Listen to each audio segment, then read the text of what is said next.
Netcasts you love. From people you trust. This is Twit. Bandwidth for the Tech Guy is provided by CacheFly. CacheFly.com. Hi, this is Leo Laporte, and this is my Tech Guy podcast. This show originally aired on the Premier Radio Networks on Sunday, November 17th, 2013. This is episode 1032. Enjoy. The Tech Guy podcast is brought to you by LegalZoom.com. Go to LegalZoom.com for affordable legal solutions you can trust. But LegalZoom's not a law firm. Oh, they're better. You can get self-help services at your specific direction, or you can speak to a legal plan attorney to get your questions answered and get ongoing advice. Visit LegalZoom.com. Use the offer code TechGuy to get $10 off at checkout. And by Stamps.com. Use Stamps.com to buy and print real U.S. postage the instant you need it, right from your desk. To get our special offer, go to Stamps.com, click the microphone, and enter Tech Guy. And by Gazelle, the fast and simple way to sell your used gadgets. Find out what your used iPhone, iPad, or other Apple product is worth at Gazelle.com. Well, hey, how are you today? Leo Laporte here, the Tech Guy. Time to talk about computers, the internet, cell phones, camcorders, MP3 players. I got to take some of these things out. Home theater, yeah, we could leave that in. This is the show where we talk about anything with a chip in it. And lots of things these days have chips in them. Goodness gracious, pretty much everything does. 8888 Ask Leo, that's the number if you would like to talk about it. 888-827-5536, toll free from anywhere. Outside the U.S. and Canada, you can use Skype to reach us. Our website, techguylabs.com. When I mention a site or talk about a story, or even when I give an answer, all of that will be at techguylabs.com, including audio and video of the show after the fact. Heather Hammond, the phone ranger, will be answering your calls. Do you play Candy Crush? Nope. My girlfriend plays Candy Crush, but I have so far avoided the Candy Crush temptation, even though I get Facebook messages daily from people saying, please, please. Apparently, I guess, you'll see everybody who's listening plays Candy Crush and is going, come on. Apparently, if you lose your life, you die, but if you invite somebody to play with you on Facebook, you can get your life back or something. I don't know. Does not I see Lisa playing all the time, and I just kind of turn my head. So you know that the company that makes Candy Crush is British. King. They're talking about public offering, an initial public offering, going public. You know, Twitter just did, raised $1 billion. So getting ready for their IPO, King has revealed some interesting things about Candy Crush. Started on Facebook, right? It was a Facebook game first, and then it's an app. And I see everybody playing it. Sarah here plays it. Like I said, Lisa plays it. I stayed away from it because it's kind of garish. And it's a lot of candy on the screen, which would make me hungry.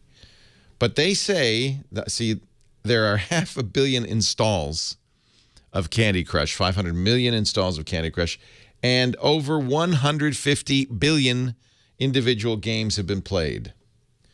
Now, this is meaningless to me, but apparently the level most people get stuck on, because the Candy Crush folks know this, is level 65. The bad level 65, that's the chocolate level. The one where you have to beat the chocolate and the licorice.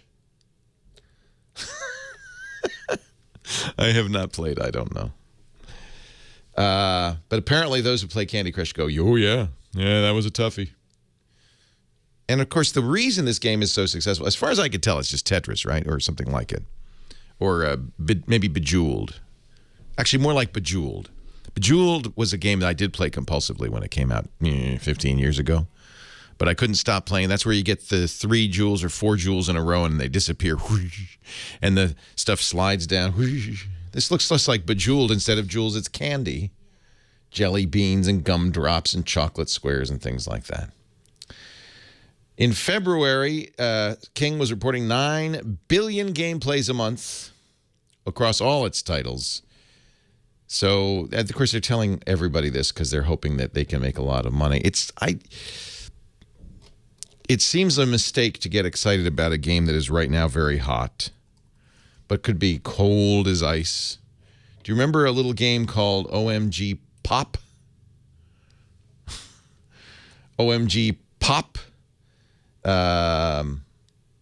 Couldn't stop playing it for about a minute.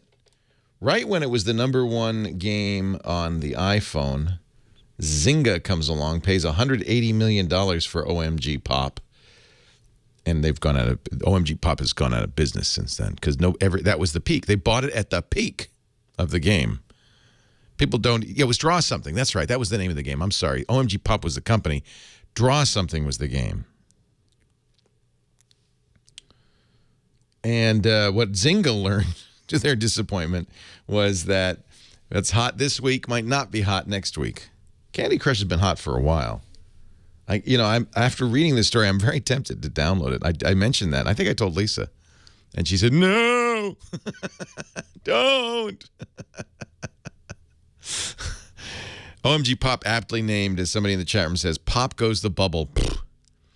The reason I bring this up is that $180 million for OMG Pop and Draw Something seems like chump change in light of the fact that we learned this week that Facebook tried to buy Snapchat for $3 billion, and there's a rumor that Google was willing to pay even more. And weirdly enough, the founders of Snapchat, two 23-year-olds who met at a frat house in Stanford and thought the game up, or the whatever it is up.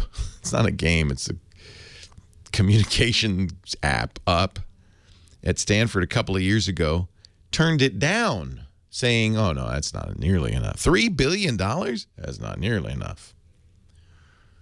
That's not even close." There is something Snapchat, though, does have in common with Twitter. Twitter last week also had their initial public offering, and their stock price went up 73%. And they raised... What did they raise? They sold the stock at $27, and they didn't get the benefit of the pop, so to speak. And I think they made some number of billion, 18 billion, something, I don't know. And so that's what's going on. Twitter is now valued at more than $20 billion, and that's what's going on. Snapchat says, well, $3 billion compared to $20 billion. I think what happens is you get kind of kooky with these numbers. $3 billion actual dollars? It's a lot of money. It's so much money you could not spend it all in several lifetimes. So I don't know. I don't know what you're holding out for. I'm holding out for $20 billion. Okay, but the problem is, remember, learn, my children, from Draw Something, that what is on top today may not be on top tomorrow. We're already seeing, and one of the reasons Facebook wanted Snapchat is we're seeing the young people turn away from Facebook. Study after study says young people go, "Oh, that's my mom and dad's social network. I don't use that." They use Vine. I look at my kids. This is true. They use Vine, which is an app for 6-second video, owned by Twitter, by the way, and that's a smart move. They bought them right before they launched. They knew when they were cheap. Instagram, $1 billion, owned by Facebook for $1 billion. Snapchat, the idea of Snapchat is you snap a picture, send it to a buddy. The buddy only can view it, whenever they want, but they can only look at it for 10 seconds and then it self-destructs. Except, of course, it doesn't. and something just to be aware of, it doesn't. In fact, this is a sad story. This just came out at the same time, and I have to think there's some. I wonder whether it's a coincidence. Some teenagers, 13 to 15-year-old boys, were charged with child pornography for using Snapchat with their girlfriends and then sharing the pictures, because it turns out, yes, you can get a screenshot of the picture. So they've arrested 10 boys. This is, for them, for everybody involved, very sad. Between the ages of 13 and 15.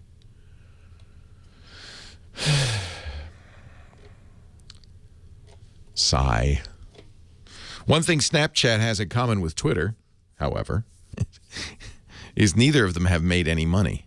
Well, that's not straightly true. Twitter's made, I think, $300 million this year, but not nearly enough. Made no profit, I guess is the right phrase. Snapchat doesn't have any monetization at all. It's free. So I don't know how it could be worth $3 billion.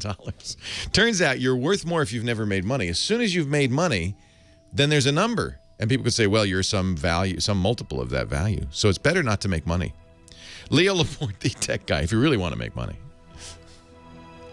Hey, our show today brought to you by our good friends at LegalZoom.com. You know, I talk about them all the time. LegalZoom lets you, well, really start your own business, take care of your family, all the kinds of things you might say, I can't afford to go to a lawyer for. LegalZoom's not a law firm. They are self-help services at your specific direction. They can help you get that stuff done. If you're about to start a business, man, you need LegalZoom. When I started Twit in 2005, my good friend Kevin Rose, who was a business guru and an entrepreneur and a startup guy, he said, you got to start. He said, it's easy, Leo. Just do an LLC. Do it online. This is the time to start your own business. You can incorporate, too. You can do a Chapter C or Chapter S corporation. Form that LLC. $99. They'll guide you step by step. Great customer support. Trademarks, I did that too. Trademarked Twit and the Twit logo. All of it through LegalZoom. It was really easy, and we're still using those legal documents, oddly enough. LegalZoom provides self-help services at your specific direction. You can also save money and time on wills, trusts, and more. Patents. They're not a law firm, so you save a lot of money. Get an extra discount. Enter the offer code TECHGUY in the referral box at checkout. You'll get $10 off. You see, they also they have pre-negotiated flat fees with legal plan attorneys in most states so that you can also get advice from an attorney, but for a lot less money. You choose the attorney based on their profiles and unedited reviews from LegalZoom customers. It's a great deal. LegalZoom.com. Don't wait on the sidelines while everybody else is starting their business, taking command of their future. Now's the best time to get in the game and launch your business. Don't put it off. For incorporation, trademarks, patents, and more, LegalZoom.com. Go there right now. Use the offer code TechGuy. We'll take $10 off as a thank you for mentioning us and using LegalZoom. Start your business. Run your business. Wills and trusts, personal and family, all the stuff you need. Don't forget the durable power of attorney, the healthcare power of attorney. Everybody needs one of these. There's a great educational center that can learn all about it. I have one of these, absolutely. LegalZoom.com. We thank them for their support of the Tech Guy podcast. I want candy. Do you play Candy Crush Saga? Somebody said, oh, there's this well-known kind. It's a 3-in-a-row game. 8888. Ask Leo. That's the phone number. If you have a question, a comment, a suggestion, if you want to talk high-tech with me, I would love to talk high-tech with you. Have you been preparing the callers for me, Heather Hammond? Yes, they're all warned up them? and creamed. Have you warned them that I could be a tough customer? What's going on out there? I'm sorry. It's not your fault. There's always a party out there when I talk to you. We got to put Heather in a soundproof booth, obviously. It's like there's hardly anyone here, but then clank. It gets noisy. Yeah. As soon as I turn on your microphone, crash, bam, boom. Yeah. That's because we put you out in the main drag area in the hall. What do they call that? The bullpen. And I'm in the little soundproof booth for a radio show. Yeah. Anyway, who should I talk to? Well, I'm feeling very kind. Well, Brent was on the line yesterday and didn't make it on the show, so let's take care of him today. And I feel sorry.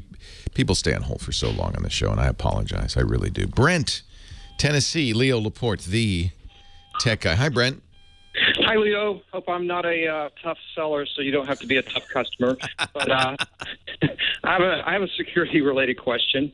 I live in Southern California, and I have a place back in the rural areas of East Tennessee, and a lot of cameras, very limited bandwidth, and great views. So I kind of shared all of my camera access with family members and friends just because I'm happy that more people are looking and keeping an eye on things. But the problem now is there's not enough bandwidth. Everybody wants to get on and look at all the beautiful views. You shouldn't be sharing it from your drive.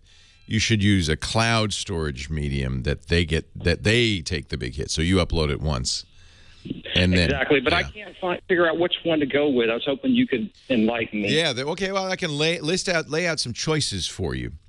There's free, and there's paid, and there's easy, and there's hard, and all sorts of stuff. The first thing, the most primitive but the simplest thing would be Dropbox. Do you know about Dropbox? I do. So the idea of Dropbox, you put that software on your computer, and it looks at folders, and you tell it which folders on your computer are copied up to the cloud. And then those folders can be shared. But Dropbox, like many sites that work like this, does have a limited amount of data you can use a month. So if you had a large number of people looking at them, it wouldn't be a great choice. But it has the advantage of being convenient. All you have to do is put a folder on your computer, shared photos, say, and anything you copy into there is automatically shared without any effort on your part. Plus, it can upload in the background, when you're not busy and that kind of thing. I think I misspoke and didn't lay it out. What it is I've got like 4 cameras live streaming. Oh, I apologize. I thought when you said photos, you meant pictures of the beautiful Smoky Mountains. You're talking about you want to have them look at you live. Well, they are now, and that's the problem because so many people get on these 4 separate cameras, which is good because there's always somebody looking and keeping an eye on the place, but it's bad that I can never get on there now. Yeah, Dropcam. Stream everything up to one place, and then they go to that server. Yeah, Dropcam does that, but the problem with Dropcam is it uses a lot of bandwidth for each camera. Huh? Ustream. Okay, that's another choice. Let me show you Dropcam first. If you go to, we have Dropcams set up. These are Wi-Fi cameras, very high quality, and they can be, when you view them, it feels live, but in fact what you're doing is you're going to the Dropcam site. So they're resending it. Can you lower the resolution on the Dropcams maybe? John, can you lower the resolution on the Dropcam? I don't know. He's our studio engineer, set up all of our Dropcams. You already have cameras? Yeah, I have cameras now, but I can abandon them. They've been there for 4 years. They're great. They're pan, tilt, zoom, sound. Maybe that's what you want. Now, here's the deal on Dropcam. If you go to twit.tv/dropcams, you can see all of our Dropcams. It looks like it's on our site, but in fact, when you get that video, you're getting it from Dropcam. They're redirecting that video. However, I don't know if you can drop the quality on that. Since you already have cameras, John's yelling at me saying, please tell him about Ustream. Ustream.tv is another way to do it. It's one way you can watch us, for instance. These are free accounts you create at Ustream. I would connect the cameras, and they would all upload the stream to this server, and then all of the family members and friends. They would go to ustream.com/Tennessee Mountain Pictures or whatever, and they could watch it from there. You still are sending one stream out, of course. You have to Ustream. Right. You could have a channel for each camera. Ustream also offers you software, the Ustream producer software, that will let you have 4 cameras in one stream, or even switch one to the other, that kind of thing. What is it exactly you're trying to show people? Just so that they can go look at your view? Well, I'm on top of a mountain, and you can see 5 states, the Smoky Mountains, all that stuff there. So everybody wants to get on there now. It started out just, hey, will you look in on it, just make sure nobody's breaking in or trespassing. Now everybody's like getting on there and zooming around and looking at everything, the fall colors, the beautiful sky. There's a hang gliding port there, all the stuff. So you can lower the quality on Dropcam. Dropcam has some advantages. You do have to have power to a Dropcam, but it uses Wi-Fi. So you could put those cameras conveniently for you. They have SD and high-def cameras. But the Dropcam does use, in fact, so would the Ustream solution, use a lot of your bandwidth, right. Even if you're only sending one out. I mean, less than having 100 people come to your website. But yeah, the best you can get up there is DSL, and I've got a bonded pair, I think, and I've got 5 megs down, which is like for them a lot. It's up. That's the problem. It's not your downstream, because that's for you downloading. Up is what you're looking at, and I bet the up is, if you're getting 5 megs down, you're getting less than a megabit up. Exactly. Yeah. So each drop cam uses about a megabit for the high def.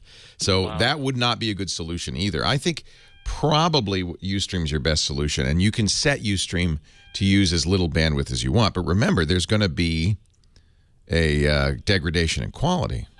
You can't reasonably send 4 streams on what you probably have is probably 364, maybe 768 kilobits per second. It's probably not even close to that. And remember, there's another thing to keep in mind. When you saturate your upstream bandwidth, when you use up all of your... I guess I should explain this because I think this is something that a lot of people don't quite get. When you buy internet access, most of the time what you get is what we call asymmetric. There's more speed coming to you than there is going out. It's very expensive to get a symmetric connection where you have as much going out as coming in. And the only people who buy that usually people running servers. Because most of the time it's assumed that, well, you download a lot, but you don't upload a lot. So we're going to give you slower upload and faster download. But in fact, nowadays we are in fact uploading a lot, whether it's Carbonite or drop cams or Ustream. Many of us, if you play a lot of video games, you might be running a video game server. Yes, even in your Xbox, you kind of are if you you join games. So upstream is more and more important, and so I think it's a little obsolete, this notion of he only needs 384K upstream. You probably do want more. But that's what you're buying. That's the best you can get, in fact, in your beautiful Smoky Mountain lair. So I'd say Ustream is your best bet. Leo Laporte, the tech guy. Leo Laporte, the tech guy, 8888. Ask Leo. Gerlin? How do you pronounce it? Sorry, that's Jerry. Oh, I see. Jerry in orange. Hi, Jerry. Leo Laporte. You know, you got to understand, I'm looking at a very, very tiny little screen. I can see you. Yeah. Oh, you can? Well, let me show you the screen. You see why I can't read it. It's so tiny. Hi, Jerry. Hi, hello. Jerry. Welcome. Thank you. What can I do for you today? Well, I want to disclose that I'm like the lady who called in yesterday who said that you're the Saturday-Sunday date that I have every week. So I want to tell you how much I appreciate listening. Oh, you're so kind. Thank you, Jerry. Yeah. That's so nice. And I'm a newlywed as of last Tuesday. So don't tell your husband about me, okay? Okay. Does he know? My spouse does, yes. So. Your spouse does. Okay, good. Yes. That's all right. As long as your spouse is aware that okay. during the weekends you have somebody else on the side. On the side. It's just for technical reasons. It's just It makes me so much better when I manage all the tech support around the house here. So exactly. Here's what my issue is. I have for about the last 30 days been receiving mailer-damon@mail.gmx.com, mail delivery failed, returning message to sender messages. Yes. To the tune of maybe hundreds, if not. Isn't that frustrating? It's very frustrating because when I look at them, it says that the permanent error to one of the recipients is actually one of my email addresses, my native email address. That's why you're getting it. That's why you're getting it. So GMX is a German, I think, internet service provider, and they're being taken advantage by spammers. Probably, I don't know. So when you get this kind of email, what it is, it's a bounce back email from a spammer who sent. Actually, I take it back. A spammer who sent email to GMX addresses to somebody in Germany. And there was nobody at this address. There is no Heinrich at gmx.com. So what does it do? It bounces back. But why does it get to you? Because spammers never use their own return email address because that would just announce who they are. So what they do is they buy these mailing lists with addresses on them by the millions, right? Including your address probably, because it doesn't take long before any email address makes it to these lists. What they do is they take one address at random from that list and they make that the return address. And then they send out maybe a million messages. You're getting the bounce back from the messages that are to a non-existent address. Okay. The good news is spammers are awfully nice. Okay. And they tend to rotate for some reason. I don't know why, because they really could just harass you to death. They tend to rotate the return address so that no one gets too many of these. We all get some. Okay. These aren't mails you sent, right? No, but I can see, for instance, inside one that I'm looking at right now, because I have them sent directly to my delete file in Outlook. Which is, as you should. I do the same thing, yep. Yeah, and then I look at some of them, and I can actually see that this would have been an email that would have come to me, or that I recognize. You mean it's intended for you?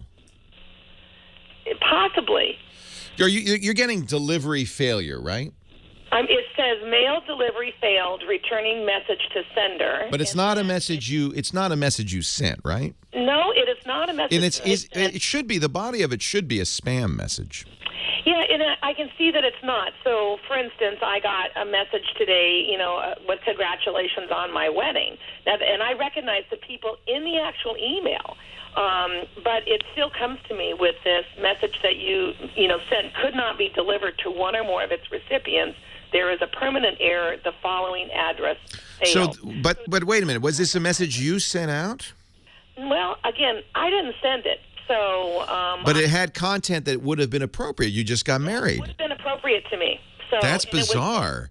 Okay, so the first thing when you get this, we all get this. I was just looking at my Gmail. If I search for mailer demon or delivery status notification or failure, I get lots of these. And of course, most of these are spam, and I just filter on these. Right? I don't want to read them because it's garbage.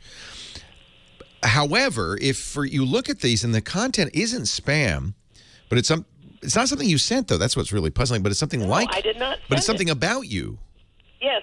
Well, for instance, there is a company that I have done business with, and they, so they're sending a $30 off coupon. But this didn't make it to me. Not only did it not make it to my inbox, meaning it did not come to me, I didn't respond to it, and again, at the mailer daemon at the top, it says that it did not come to the following address, which is my native email address. Oh, okay. So, the first thing to do, just to make sure so there are a couple of possibilities. If your account got hacked, and sometimes this happens, especially with Yahoo for some reason. Is it a Yahoo mail account? No, it's actually my regular account through Time Warner. Okay. And, so it goes into my Outlook. And I would look at your sent mail. I would look at it both on your Outlook, but also on your webmail interface. Okay. And look at the sent mail. Make sure that everything in the sent mail is something you sent. Okay. If it's not, then your account has been hacked or your system has been hacked and something is sending mail on your behalf that's not you. Okay. So this is the diagnostic to see if, is something going on? Is there malware somewhere? Look in your sent mailbox. Okay. And there'll be stuff you didn't send. I don't think that's the case. I think I'm not exactly sure on how it's happening, but this is bounced email. When email can't be delivered, it does get bounced back to you. You will often get it from a mailer daemon at an address like gmx.com. That means mail was sent to gmx.com to an address it couldn't resolve, and so it sent it back to you. The daemon, which is the mailer program at gmx.com, said, hey, it's returned to sender, right? I don't know. Address unknown. No such number, no such phone. I'm looking at my sent mail, and all of them are familiar emails. Yeah. None of them so good. Then you don't have anything to worry about. I think it's just bounced back mail. I'm not sure why you're getting mail that seems apropos. That doesn't seem right. Look at that one about the wedding, right? Because that's something that's, was it your wedding? Does it mention you and your spouse and all that? It actually was from a friend who had sent out a picture. And so I looked at it, and again. Okay. Now this is good. This one will be a useful diagnostic then. So this is email that did come to you ever? No. Well, yes, I did get her original email. So her original email came to me with a picture, which was great. Yep. And then one of them, then I get one of these, which actually references that in the email, references the beautiful wedding picture, whatever.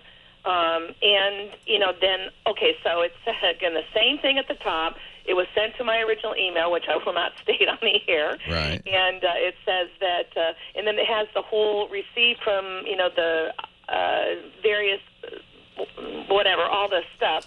And then somewhere about 6 or 10 lines down, it says from the person who would have sent it. Yeah. And that person sent it to 4 or 5 well-known addresses, so all of those are correct. Right. Subject, read, beautiful married couple. Yeah. Thread topic, beautiful married couple. Yeah. Position, notification, blah, blah, blah. And all of this, that's very legitimate.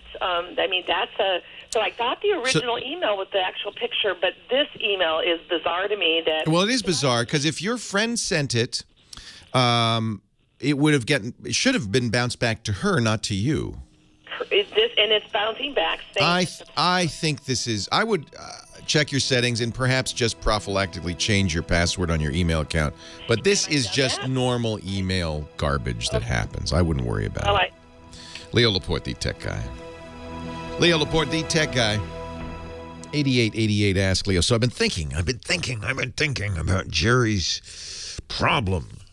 Let me see if I could summarize this succinctly. She's getting emails bounced back to her, returned because of address unknown, return to sender. It's sent to somebody in Germany that doesn't exist. The weird thing is, this email, in some cases, this email that was originally sent to her, a light went on during the break.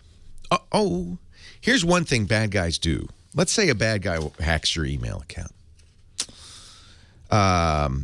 That's a great thing, by the way. You go to, and I don't know, this is something to think about. Does Time Warner encrypt your email password when you log into your email? When you set up, you set up Outlook to get your email, is that password going in the clear? Because if it is, boy, that could be a problem when you go to a coffee shop. And instantly, you're just sitting there, you're surfing, real estate listings. You're surfing, bridal trousseaux. But meanwhile, in the background, Outlook's going out every 15 minutes and getting the mail. And how does it do that? It sends the login and the password to Time Warner. Well, if Time Warner doesn't have an SSL encryption on that password, or it's not turned on in Outlook, both of which are possible, then your email login and password's floating through the coffee shop every 15 minutes. And it's easy to grasp it. This could have happened years ago.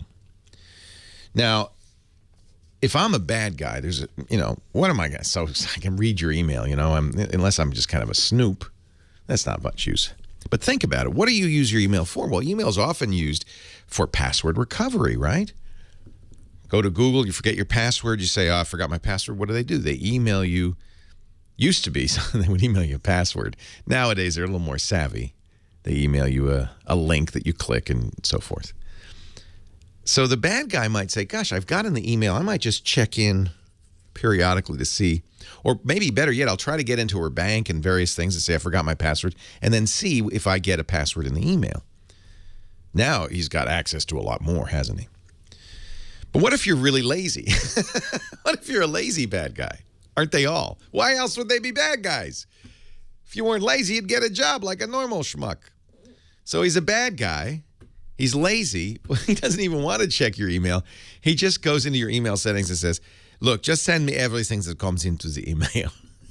Just email it to me. And then he can just check his email. Makes it very easy for him. In fact, it makes it possible for him to have hundreds of accounts this way and then just go through Google and, say, I forgot. What would be the upshot of this? Well, especially if the folks in Germany at gmx.com notice this activity, they might disconnect the account, or the bad guy gets squirrely and says, and disappears, and the account's no longer good. All of a sudden, you're going to get in your email bounce backs that say,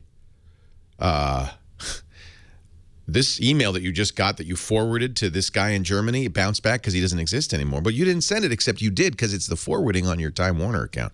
So this could be a symptom of something bad. So let's go into our settings on our email and make sure that neither Outlook nor Time Warner on the web in the settings there are forwarding email. It shouldn't be unless you set that up, right? That's my chief concern here. If you find a forward that was put in there to gmx.com to somebody in Germany, now you don't know how long that's been going on. Your email has been for a long time sent out. And even, you know why this works? Even if you change the password, the forwarding continues to happen until you turn it off. That's why the bad guy's not only lazy, he's schmott. He's a schmott cookie. So now I would look and see, did you get a bunch, at some point in time, did you get a bunch of emails saying, oh, you forgot your password, eh? Well, here, click this that you didn't ask for. I get those from time to time. I think it's just people kind of hoping. I don't know what they're hoping. But this would be worth checking out. This is one of the reasons I like Gmail. I don't know if Time Warner does this, but I love Gmail. At the very bottom of your Google Mail Gmail, there's a link that shows the internet address of the last access, but also history. You could see who logged into your mail when. Be interesting to see.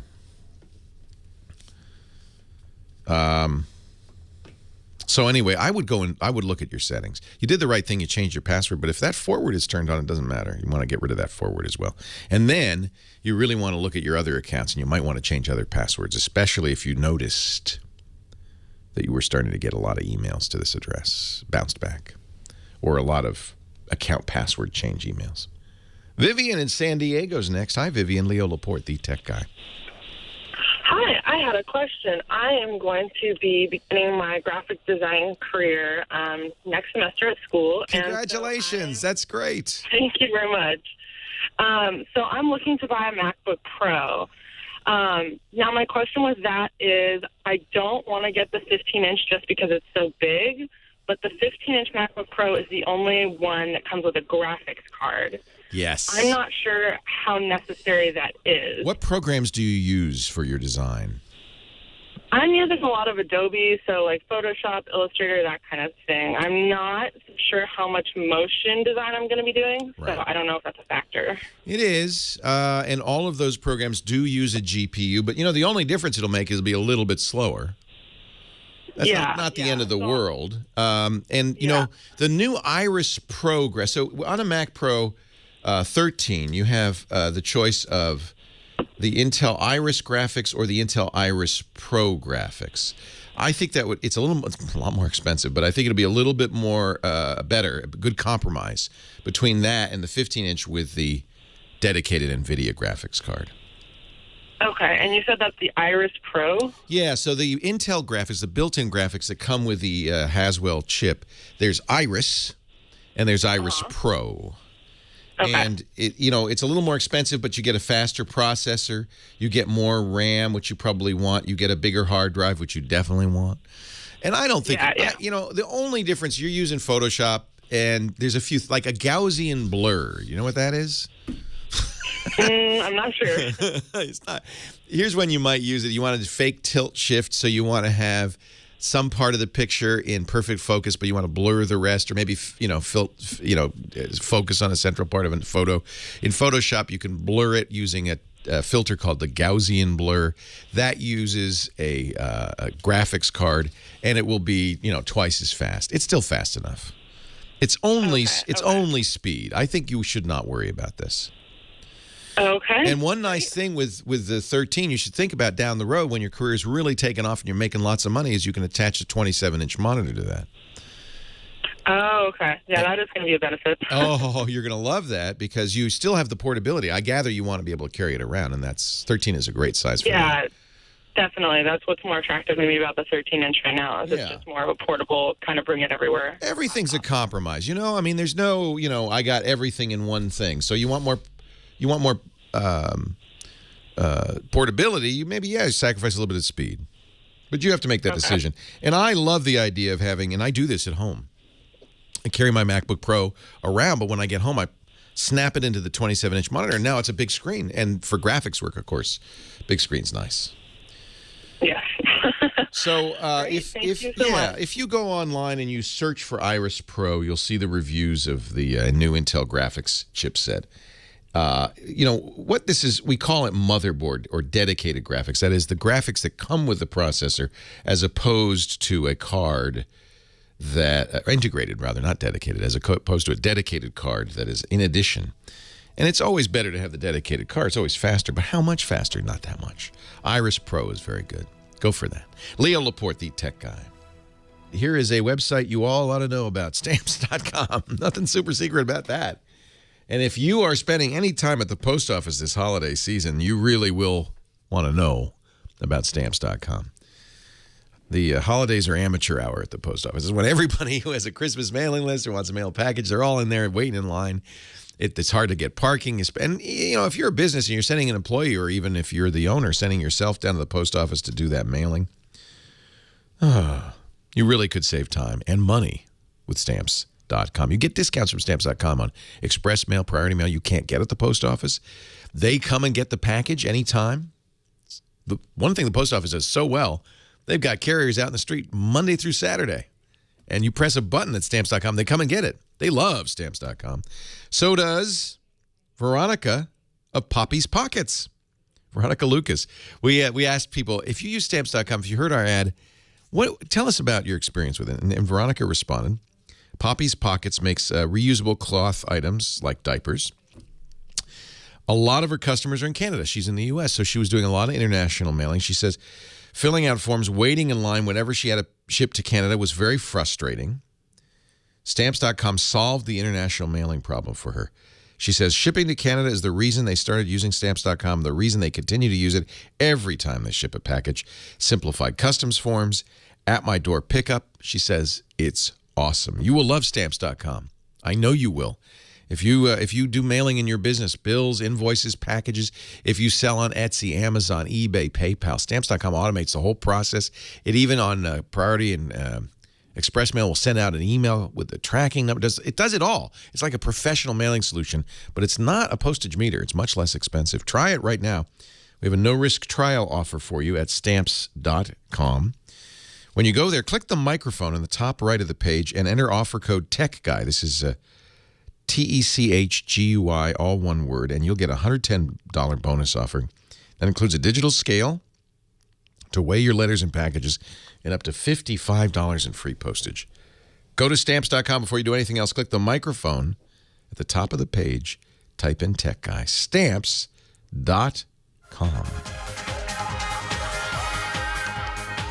Well, hey, how are you today? Leo Laporte here, the Tech Guy.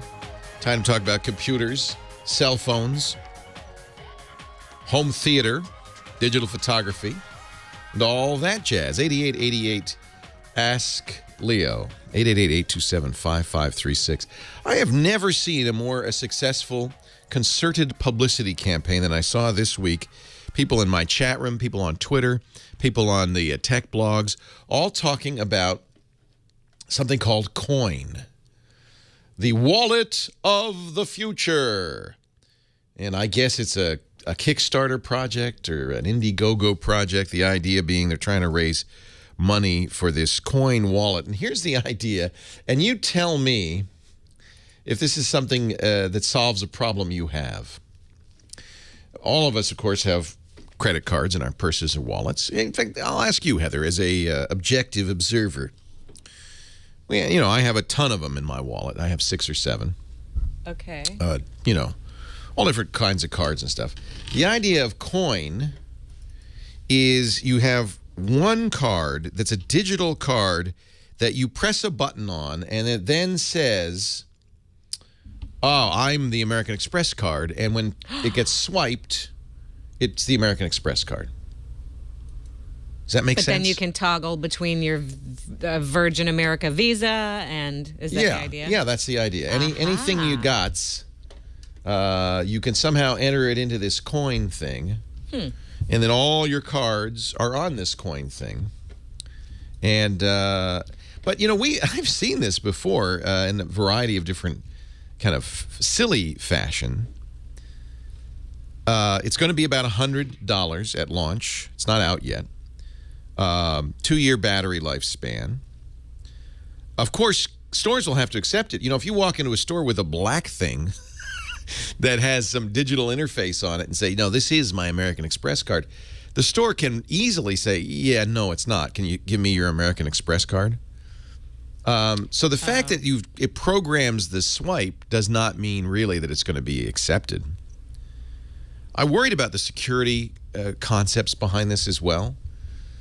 I think they have a very good publicist because they got a lot of attention for this, and I think it's a crazy idea that's absolutely a non-starter. But you're a normal person. Would you run out and buy this thing?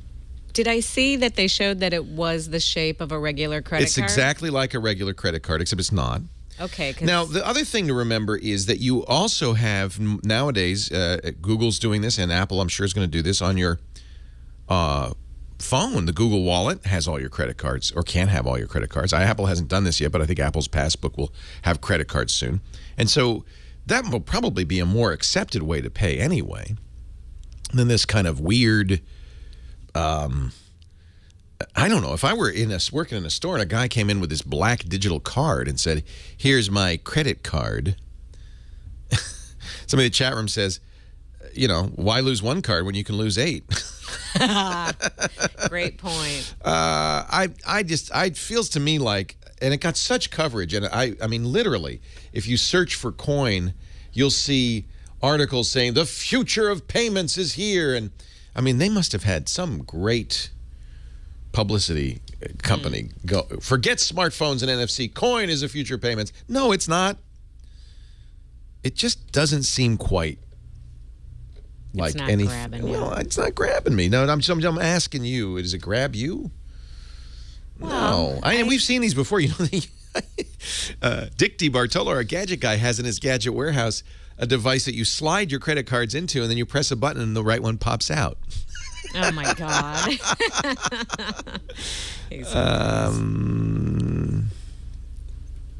J.C. Calhoun says, what happens when the cashier calls and the credit card company says, cut up that credit card? They cut up your coin, you're out $100. The other issue is that you can't show off with your black card. Yeah, nobody knows what you're using. Right. You don't get that extra special Is it treatment. that hard to carry, a few credit cards in your wallet or your purse? I don't think it's that hard. And I think it's solving a problem that doesn't exist. But anyway. There you go.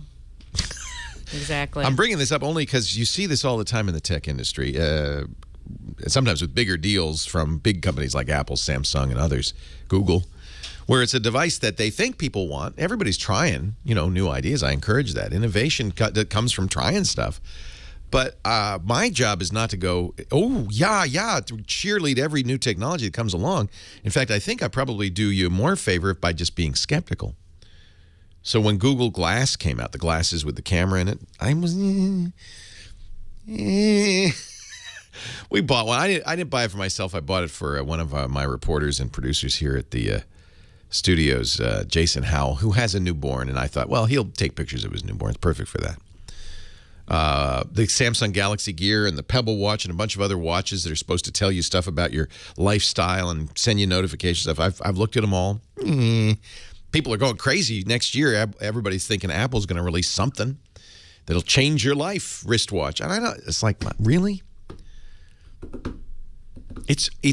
What this points out is it's hard to innovate. And the best way to do it is to actually try to solve a problem that already exists. But the problem is, for inventors, we got a lot of stuff. We got a lot of conveniences. We're waiting for the next big wave of something, and I don't know. It may not be information technology. It might be genomics. It might be something different. Well, it's clearly the Pringles cup saver thing. Yeah, that was one of his gadgets. Was a little device you put in your lunch pail that keeps your 12 Pringle chips perfect. Because who isn't tired of crushed Pringles? I don't want a crumbled Pringle. We've got to put an end to this madness. Crumbled Pringles. I think coin is like that. Dave in Crystal Lake, Illinois. You're next. Hi, Leo Laporte, the tech guy. Hi, Dave.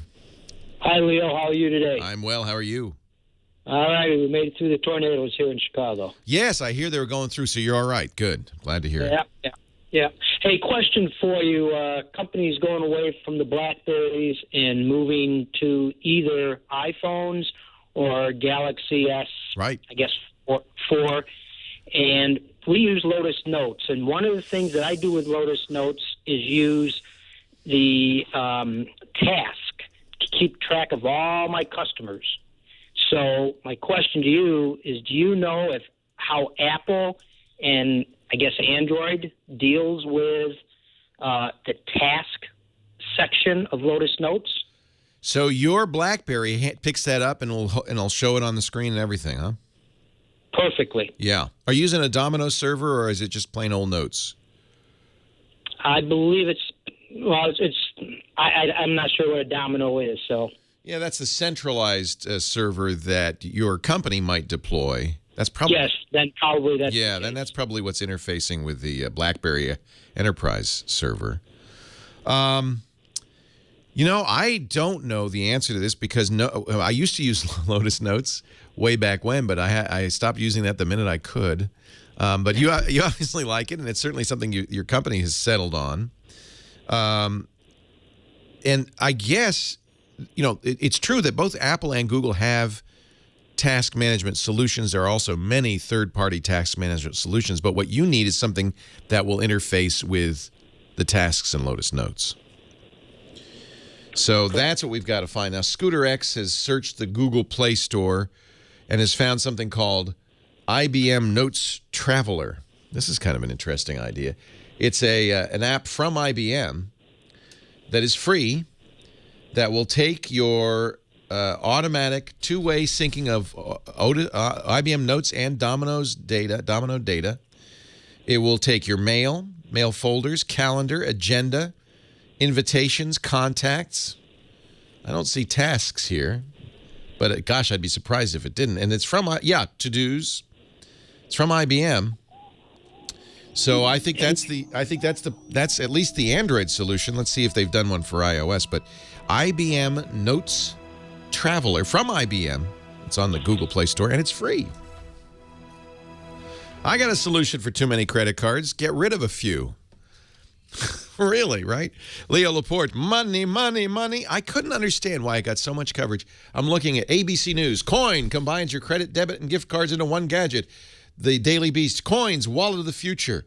Christian Science Monitor, Coin, finally a solution to the overpacked mega wallet. What? I got a solution to your overpacked mega wallet. Get rid of some cards. They must have. I got to find out who Coin's publicity department was because they did the best. And we had people come into our chat room. I'm sure that they were not regular listeners, but chatters. I mean, publicity people, PR people who went into chat to say, hey, Leo, have you talked about Coin yet? Yeah, I talked about Coin. Ooh. That's pretty smart. I don't buy it. 88 asked Leo, sometimes it's just a slow news day, There's nothing to talk about. Jennifer, New Bedford, Massachusetts. Leo Laporte, the tech guy. Hi, Jennifer. Hello. How are you? Good. I have a HP Pavilion I received in 2009. It currently has Windows 7, but this week the monitor broke on the laptop, so I can use an external monitor, but it's kind of a pain. Yeah. So I'm not sure if I should get a new monitor they sell it on Amazon for about $80. You mean the part itself? The part itself, and I can replace it on my own? It depends. Some of them are easier than others. Right. Well, what's the model again? It's the DV4. It's one of those entertainment notebooks.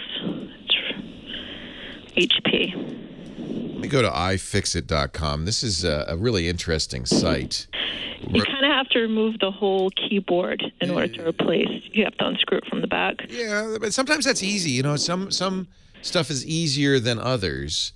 Well, I just don't know if now I should probably move up to like a Windows 8.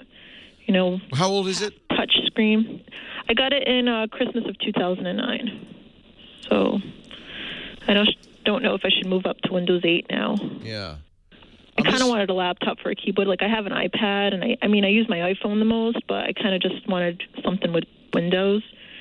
Sometimes I type up resumes and I type things up and burn DVDs here and there. One of the things you're going to find it harder and harder to find DVD burners in laptops. So it's say the number again. DV 4-2045DX. 2045DX. Let me see. I'm going to iFixit.com. See, they have repair manuals. What you want to do is find a repair manual, a YouTube video or something. Yeah, I have already done that. And what does it look like? Does it look hard to do? I've done them before, so it doesn't look too bad. Yeah, well, you sound pretty sophisticated. You've done it before. You've looked at a video, so you know what's involved. Right. As I said, sometimes it's easy. It's just some screws. You pull off a ribbon cable. That's one issue would be if the monitor is the cable is soldered on, or if it's just a socket that you could pop out and put a new one in. If it's just a socket, you could try it. It sounds like first of all, it sounds like you're comfortable with doing this, but it also sounds like you might want this an excuse to buy a new laptop. Maybe. Yeah, so I wasn't sure if it'd be worth it because I wouldn't want to spend, I don't think, over $500. It's a pretty old computer. You'd certainly get better performance. You may regret it because Windows 7 is, in many ways, user interface-wise, better than Windows 8, I think. Right, but I feel like I should update my knowledge as well. Yeah, it's the future. I can't tell you what to do. It sounds like you could easily do this upgrade at $80. Big deal, right? What's the risk? Right. You can, if you're opening it up, maybe you could put in a faster drive, too. How much RAM is in the laptop? I'm not even sure. You could upgrade other things if you've got it opened up and maybe make it a worthwhile laptop. On the other hand, $500, you're going to get a faster laptop, but you're not going to get a top of the line. You're going to get kind of a consumer grade laptop at that price. Right. Gosh, I can't answer that for you.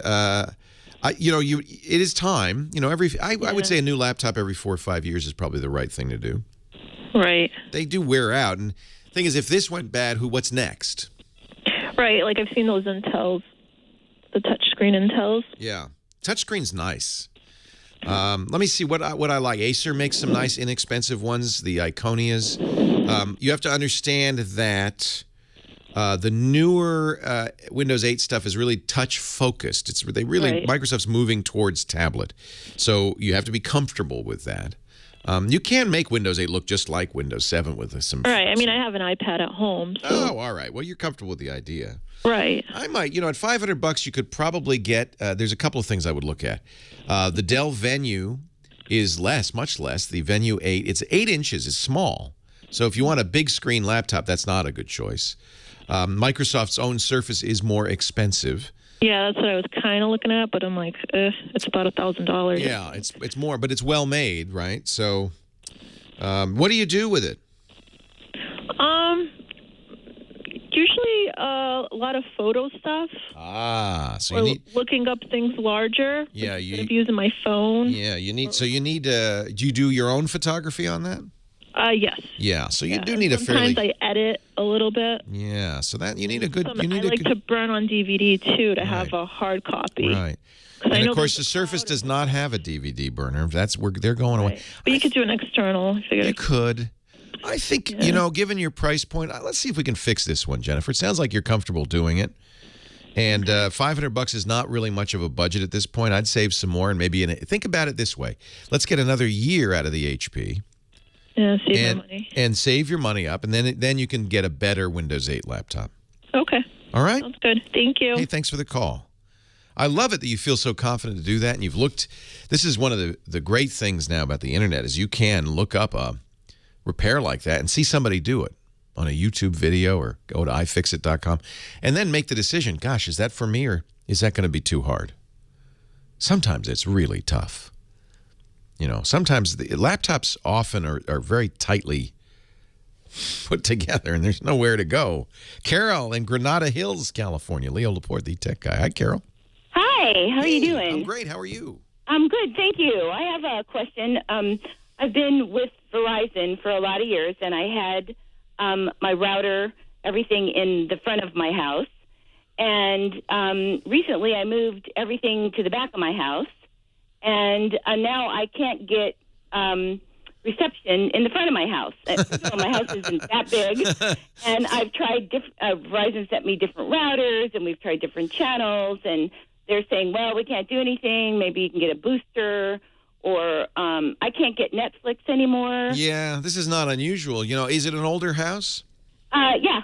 So maybe you have metal in the walls. Routers don't go through the other way. When it was in the other part of the house? Well, this is the magic of radio frequency. It's voodoo. Yeah. It worked the other way. So, you don't want to go back to the other way? No, I like it this way for a while. So the booster probably is the best thing at this point. There are other ways you could do it. There's things like called power line networking where you use the wiring in the walls.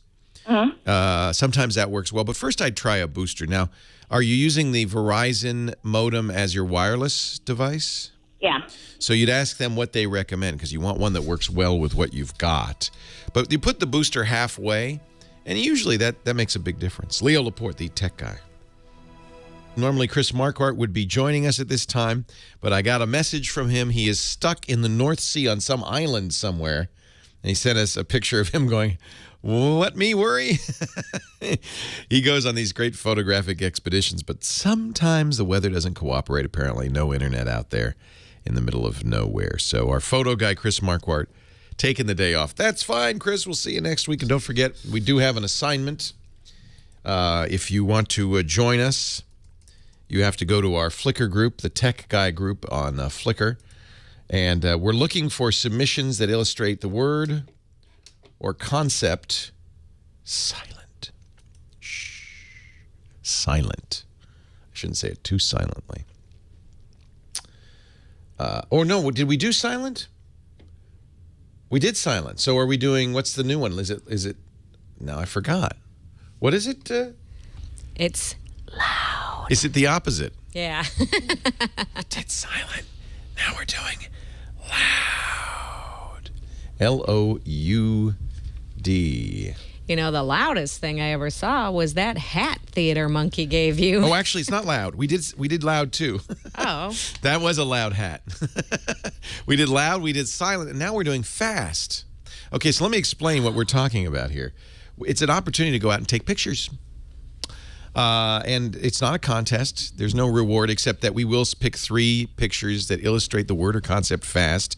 In a couple of weeks, Chris will review them and talk about why he likes them and techniques used and so forth. The next assignment is fast. So here's what you do. Take some pictures.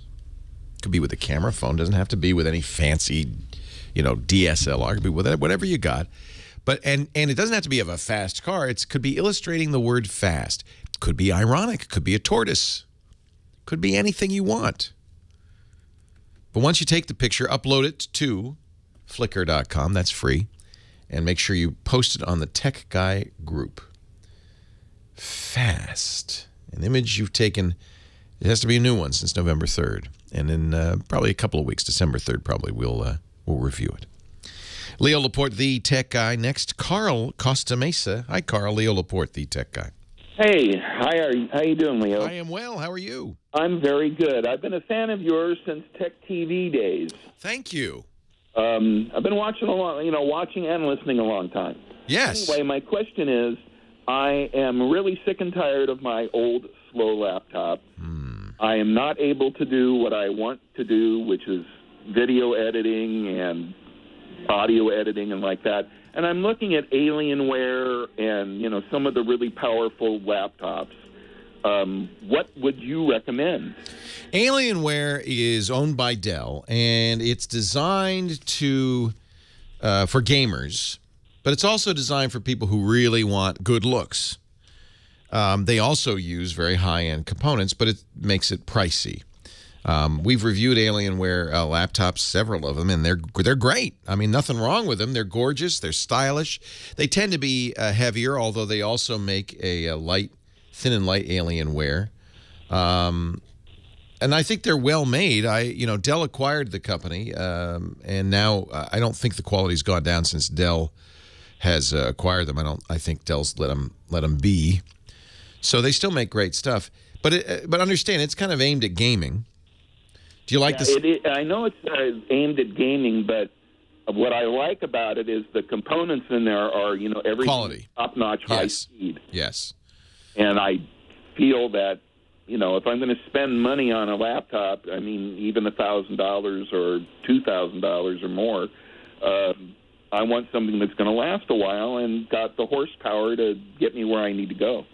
Yeah, I think Alienware is a good one to look at. If you want a more business-focused laptop, I think Lenovo's higher-end laptops, the ThinkPad line, are also very good. Okay. The Carbon Touch X1, for instance, is really nice. They're the same price point, in many cases similar components, but they're designed really to appeal to business types. Right. Alienware is designed at gamers, but I think you'll get a very good... What's going on here is the prices have dropped dramatically in PCs because we've demanded it. But when you drop the price like that and the margins like that, something has to give. And two things give. They eliminate support. That's the first thing that goes. You get really bad, cheap support. And if you want anything better, you have to pay for it out of pocket. So really what they've done is unbundled the price of support. But the other thing they've done is they've split, in many cases, these manufacturers have split their lines into two, a consumer grade and a business grade. The consumer grades are usually well under 1,000. We're talking 500 to 800, sometimes less, and use consumer grade components. Not the best. You're saying what I would like everybody to say. I want to pay a little more because I want something that's well made, and you do, and you will. But everybody says I want a $200 laptop. I want a $300 laptop. Yeah, that's not going to happen. No, you're not going to get a great laptop for $300. You just can't. No. So thin and light, powerful, great screen. All of these cost. And I think you're much more realistic when you're saying $1,000. There's a lot of good laptops in the $1,000 range. And if you go to companies like Lenovo and you say, I want your $1,000, your business class laptop, you're going to get a good. Dell too. The Dell Precision line is very good. Asus, their higher ends are very good. A company like Acer is a good example where they make very cheap kind of junky stuff, and they also make the S7 I have is amazing. It's like as thin as a piece of paper practically, but it's a beautiful laptop. So it really there's a direct correlation between what you pay and the quality of the hardware. Great. So I would say Alienware is fine. I think they may be a little overpriced because of the brand and the styling. It seemed to be overpriced to me. Yeah. These gaming guys, who moves PC technology? It's gamers. They are much more demanding than somebody doing some spreadsheet or even Photoshop. It's gamers. And so especially when you're looking at a laptop, you're looking at a premium product that people who play hardcore games are willing to spend extra money for. I don't know if you really need that. Yeah. Yeah, I would look at the Lenovo's high-end stuff. That's really well made. Same thing with the Dell. It's really well made. And you don't spend as much money for it because, frankly, you don't have the light-up picture of a dragon on the lid. You may not want that if you go to a business meeting. Yeah, exactly. Yeah. So, yeah, Alienware, a little overpriced. Good stuff, though. It's different in the laptop world. You can't build your own laptop. You have to buy something made ahead of time. So it is the case that you have to get well-made laptops. By the way, I left Apple's out of this because you're obviously looking for a Windows machine. But this is why Apple's are at the high end of the price range. They are better made. They're using better components. Razer is another company that makes excellent gaming laptops. They're beautiful. We've reviewed them. If you go to our YouTube channel, youtube.com/beforeyoubuy, all one word, we have reviews of both the latest Razers and the Alienwares. And you'll see that we like them. We like them. They're well made. You can see my review of the Acer S7 and the latest version of the Acer S7. Father Robert Ballister reviewed it. These are, when you spend that much money, you do expect a better laptop, don't you? I love my Acer S7. I've been very happy with that. But it was $1,500. Well, you get what you paid for. Paul, Lake Forest, California. Leo Laporte, the tech guy. Hi, Paul. Hello. Hey, welcome to the show. What can I do for you? Okay, well, my father's computer is basically plugged directly into his DSL modem. Don't like that. No, a while ago, I got a new router, so I gave him my old one. Nice. That's even if it's just one computer on the internet, having the router in between. We started using routers to share internet connections, multiple computers on one DSL or cable modem. But they're really great for security. They're basically a firewall. But let's hang on because we're running out of time. I want to answer your question. So we'll talk a little bit about your father's situation. But you've got a good start. You put a router in there. Leo Laporte, the tech guy. This has been a very interesting gadget season. So many new gadgets out there, and probably a lot of us are, going through gadget fatigue. And yet that new one comes along and you go, oh boy, I really would like that HTC One or the Galaxy S4, maybe that iPad mini with Retina display. What do you do with the old one? You get cash for it from Gazelle.com. Gazelle buys all kinds of stuff. iPhones, cell phones from Samsung and BlackBerry, HTC and LG, Nokia too. They'll buy your old iPads. They'll buy your Samsung Galaxy Notes, your Microsoft Surfaces, your Nexus or Asus tablets, your Amazon Kindles as well. Old iPods, yes, there's a market for these. MacBooks and iMacs too. I'm telling you, let's say you're looking at the Microsoft Surface, the new one. You've got the old Surface Pro. How much is that worth? It's in good shape. I got all the power supply. I got the cover. What is it? $278. Now, here's how this works. You throw that in your imaginary cart. It's good for 30 days, so it's always good to get the quotes now. If you decide to pull the trigger on it, they'll send you say, okay, check out. They'll send you a box, postage paid. You throw all your gadgets in there, and then they send you cash, a check, a PayPal credit, or with 5% more, you can get an Amazon. They'll give you 5% more. It doesn't cost you 5. They will give you 5% more with an Amazon gift card. Gazelle. They have sent out over $100 million to over 700,000 customers. What are you doing with all those gadgets in the drawer? Sell them to Gazelle. It's easy. Gazelle.com. Did I mention that? Gazelle.com. Leo Laporte, the tech guy. And my Mississippi Queen, Heather Hammond, the phone ranger. 8888. Ask Leo. That's the number. 888-827-5536. We were talking. Who were we talking to? Did he hang up? Oh, yeah. Paul in Lake Forest, California. You're still there, right, Paul? I'm still here. Okay. Yes. So your dad was doing what a lot of people do. He got internet service from a DSL provider, plugs that into the wall, plugs his computer into the DSL modem, and he's good to go. Except, as you obviously knew, that's a little risky. You don't want to be the first thing on the internet. You want to be behind something. And the nice thing about being behind a router is it's just a dumb box. So a lot of internet attacks aimed at PCs will hit the router and bounce right off. If your PC's sitting there, it's a little more risky. Not completely, but a little more risky. So that was a good move. Yeah, well, the problem I had is that every time his internet would go out, he would call AT&T tech support, and they would ask, well, do you have anything else connected? And he said, well, I have this router. And he said, well, disconnect that. Yeah. Well, you understand why they do that, because they don't know.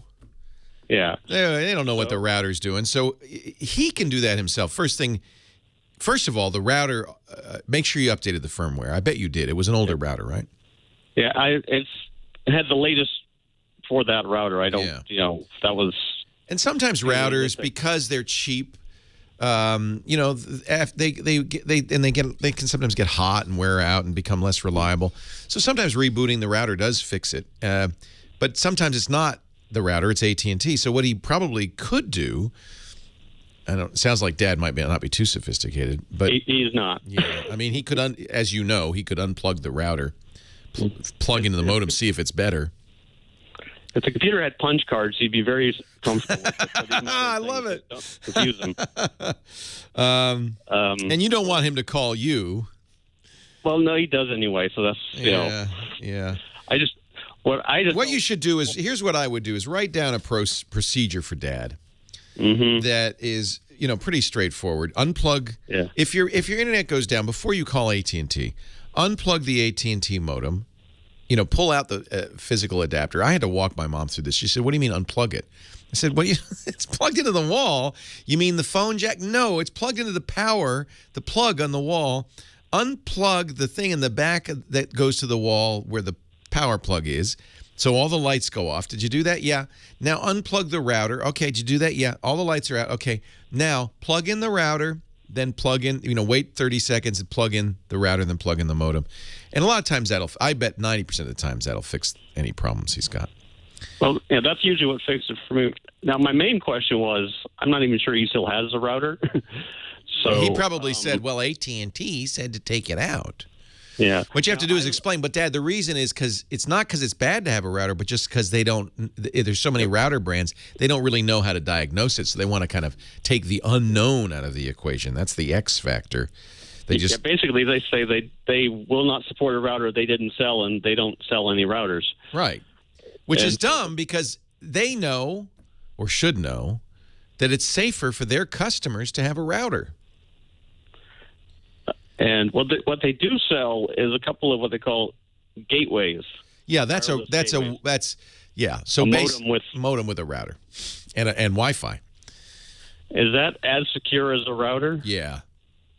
Okay. And if it's easier for Dad, that's fine. I mean, you'll want to go in and configure it, turn off universal plug and play, turn off WPS, all the things we talk about. But in fact, I'll give you the list of the things that you need to turn off. But it's basically, they sell it's a consumer device that they just put their brand name on. Yeah, and I know he won't spend $100 just so I can have wireless when I go over, but it will be for security purposes. This is a good idea, yeah. So I'm going to take a break. Keep listening. I know you know this because you're obviously sophisticated, David, but I'm going to tell everybody what to do on a Wi-Fi router to make it every bit as safe as the wired router he's using right now, because you can. But there's certain things you have to do. You know what I'm going to talk about, right? I'm pretty sure. Yeah, everything I've done. Yeah, you've already done it. You turn on encryption, you change the password, all that stuff. But I'll give everybody the list because there's lots of people listening on Wi-Fi right now that it's not secure, and so I'm going to help you do that. Okay. And tell Dad, AT&T wants you to get this, Dad. And then when you go over, you got Wi-Fi. Yeah. A+. I'm trying to sell my mom on a Roku anyway, so There you go. They're perfect. They got a Roku. Mom and Dad, you can watch Netflix in your living room because you got this thing. It's hard. Believe me, I know. I know. We'll be like this in a few years, so just remember that. But, Dad, the genetic implant, it makes it so much easier. No, I'm not going to let them put a probe into my brain. But, Dad, everybody does it. No, it's just not a good idea. Come on, Dad. Don't you want to be like a... What do you think it will be when we're Dad, when we're Grandpa, great-grandpa, great-grandma, and the kids come over? Come on. It used to be answering machines, right? Now it's Wi-Fi. Come on, you want Wi-Fi. But what's it going to be in 20 years, 30 years? It's going to be like brain implants. Dad, you want to plug into the internet through your brain stem. It's so much faster. I wonder what it will be. What technology will I be resistant to 20 years from now, 30 years from now? No, you can't modify my genome. We can't imagine. That's why it's fascinating to think about. I don't know what it's going to be. You're not putting that parasite in my ear. I don't care if I could speak every language. It's not going in there. What is that fish you want to put in my ear? I don't care if I could speak French. I don't need to speak French.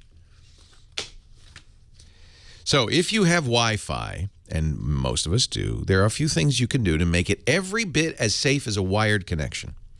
First of all, the thing that scares people, you're transmitting, right? It's a radio. So the first thing to do is turn on encryption and not WEP. If you have it, and all your devices have to support it, WPA2 is the name of the encryption. That means first time you use it, you got to enter a password. But that's only the first time your machine will remember, your phone will remember for future reference. Please do that. That's the minimum. But there are a few other things. There's UP&P, Universal Plug and Play. That's kind of dangerous. Turn that off. Where you'll get some pushback is with people with Xboxes, things like that. If turn it off, and then if somebody hollers, all right, maybe you'll have to think of something else. But in general, you don't want that. You do not want WAN administration. That means somebody can administer your router from the outside world. Turn that off. And by all means, don't use the default password, because every bad guy knows a Linksys, the default password is admin. You want to change that. Admin and something else. You also, you probably should change the name of your router from the default. Somebody once said, the #1 internet service provider in the United States is named Linksys. Change the name. Not your home address or your personal name, but something you'll note and remember. Constellations, race cars, movie stars, whatever. Let's see. And turn off, if you can. Now, sometimes you can and sometimes you can't. WPS. That's really nice. That's that one button. You press the button on the router and then the computer automatically, there's no password. That sounds dangerous. It is. Really broken. So disable that as well. And you're fine. Leo Laporte, the tech guy.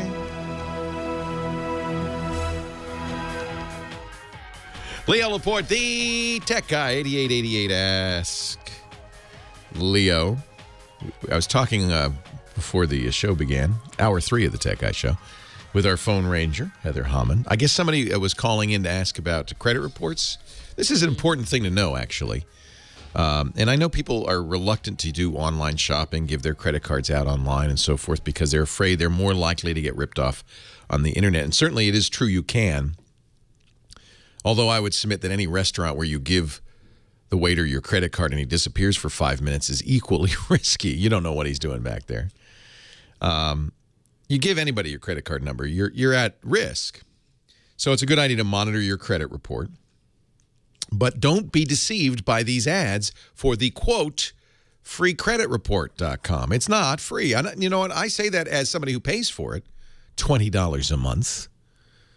That's what it costs. It's not free. In fact, now it's interesting. They must have gotten in a little bit of trouble or something, because if you go to freecreditreport.com, it says important information.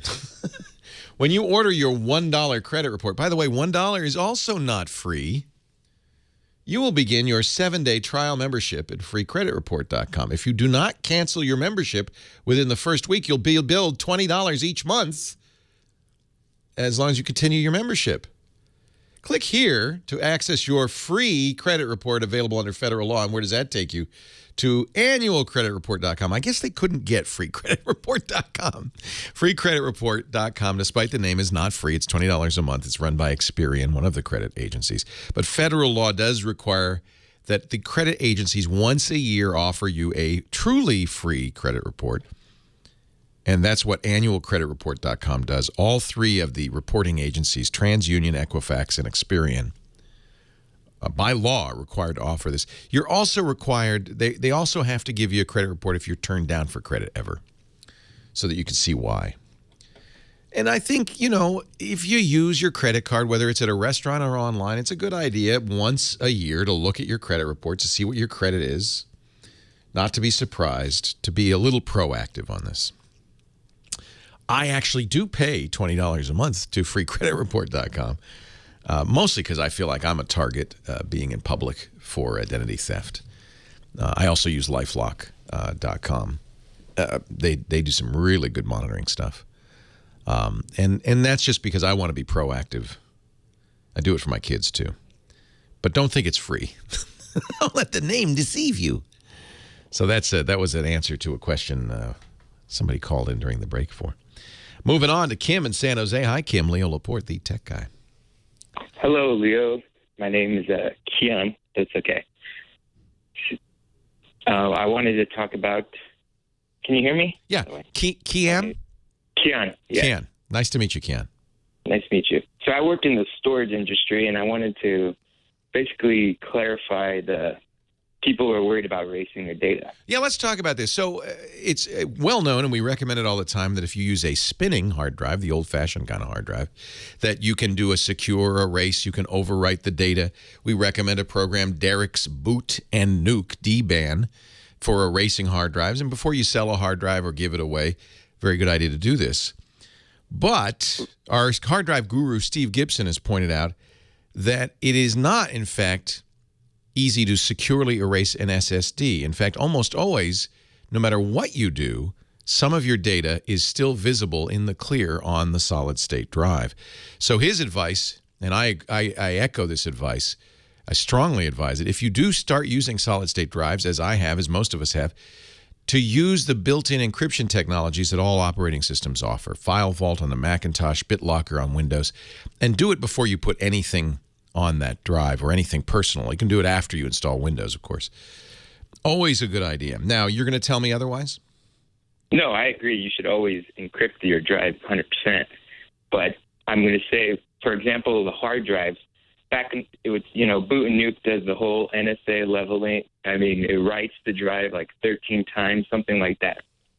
I think these days with hard drives, the tracks are so close together that people were worried back in the day that you could, even though you overwrote it once, they were worried that you could get that data because of something called overwrite. Yeah. And basically, they were worried that the magnetics, because they don't actually erase it, They just overwrite it that you could, go down in there. In theory, somehow you could see those stray magnetic, fields that were there before.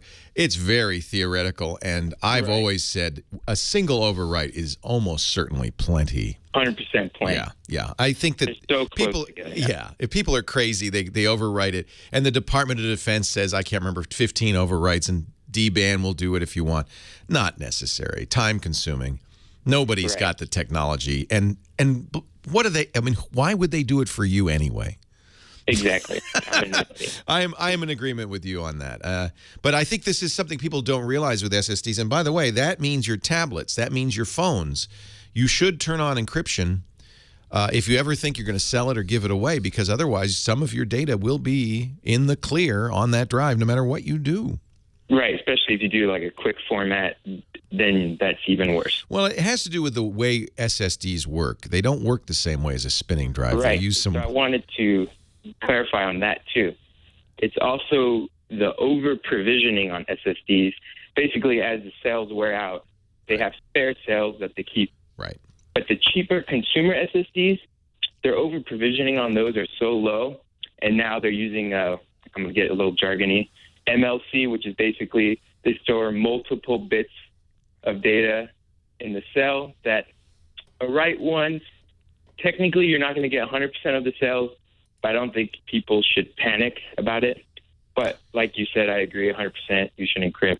Yeah, why not? Because if the one thing that's unencrypted is your credit card number, then you'll be sorry. But again, this only counts if you're going to give away or sell your phone, your tablet, your hard drive. I would turn it on. The issue is that solid state drives, they're using the same kind of flash memory you get in your camera or anywhere where you have solid state memory. Solid state memory has a limited number of read-write cycles. And in order to keep the drive from wearing out, it does something called wear leveling, which means that you can't predict where the reads and writes will be. Different cells get used at different times. And so for that reason, you can't say, I'm going to overwrite every cell. You just can't. So it is a good idea. It is a good idea. There's a lot of misinformation in here. A lot of people say, oh, no, I've got a program that'll do it. No, they can't. So just be careful. And it's a good idea. It's completely, you could, I guess if you had some special hardware and you bypassed the drive controller, you could, but not without special hardware. So best thing to do is, and you should do that anyway, especially on these mobile devices like tablets and phones, turn on encryption. I know that means in general that you'll have to use a more secure lock. Well, what is it Apple said when they announced the fingerprint locking mechanism on the iPhone 5S, that about 40% of iPhone users never turn on any security? If you find somebody's iPhone, chances are, 4 out of 10 of them, you'll just be able to see everything on there. People don't worry about that. And I don't want to make people paranoid. I'm not trying to do that. If you look at your phone, you say, I don't care if anybody gets anything on my phone, then you don't worry about it. But I bet you there's stuff on your phone you don't want people to get. Maybe phone numbers for friends. If you have do you know any famous people? You got their phone number on there? Yeah. So I always encrypt my phone the minute I get it. Yes, I have to enter a longer passcode, but it's really a good idea. 8888 Ask Leo, 888-827-5536. Thank you for the call. I appreciate that, Keon. Thanks for the clarification. David in Toronto, you're coming up next. We're going to talk to you about how much memory is enough in your new laptop computer. Leo Laporte, the Tech Guy, our website, techguylabs.com. Thanks to the chat room, which passed along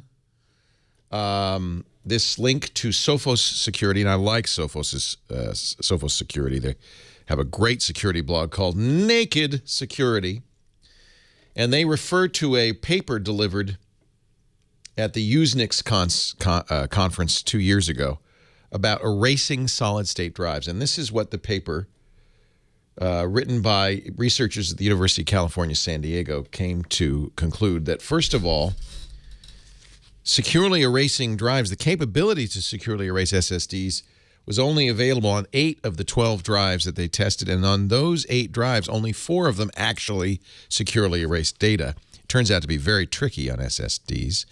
Repeatedly overwriting the entire disk with multiple repetitions can successfully destroy data, but because of the firmware translation layer, this is considerably more complicated and time-consuming than on traditional hard drives, and is not really doable. Practically. You cannot erase a drive by degaussing it. SSDs don't use magnetic storage. Single file sanitization, the ability to securely destroy a single file on an unencrypted disk, is nearly impossible on solid-state drives. That includes not just the solid-state drives in your computer, but also on your phone and your tablet. The paper claims that even the most effective file destruction methods may leave behind more than 4% of the original data. The conclusion: drives that are encrypted provide the most practical form of protection. You need to encrypt those drives, and then deleting the encryption keys from the key storage area on the drive, then run a secure erase. Make sure that the keys are unrecoverable and your drive is safe. Not easy, but something to be aware of. I guess, probably nobody wants your data, right? 88, right? Privacy and security are so hard these days. Partly because the hackers are so smart. David is in Toronto. How much RAM? Oh, David's gone. I'm sorry, David. We'll talk to you next if you call back. Carlos in San Bernardino. Hi, Carlos. Leo Laporte, the tech guy. Hey, Leo. How you doing? I'm well. How are you? I'm trying to figure out this phone. I had an iPhone 4S, and I switched to the HTC One. And when I set my alarm on, for some reason, airplane mode turns on automatically, and obviously all my apps, they don't run. HTC support wants me to just do all my resets, and I mean, to me, that's a generic. Wait a minute. There is no AirPlay on an HTC, so I'm not sure what you're doing. The HTC One. It's not AirPlay. What are you talking about? No, airplane mode. Oh, airplane. I'm sorry.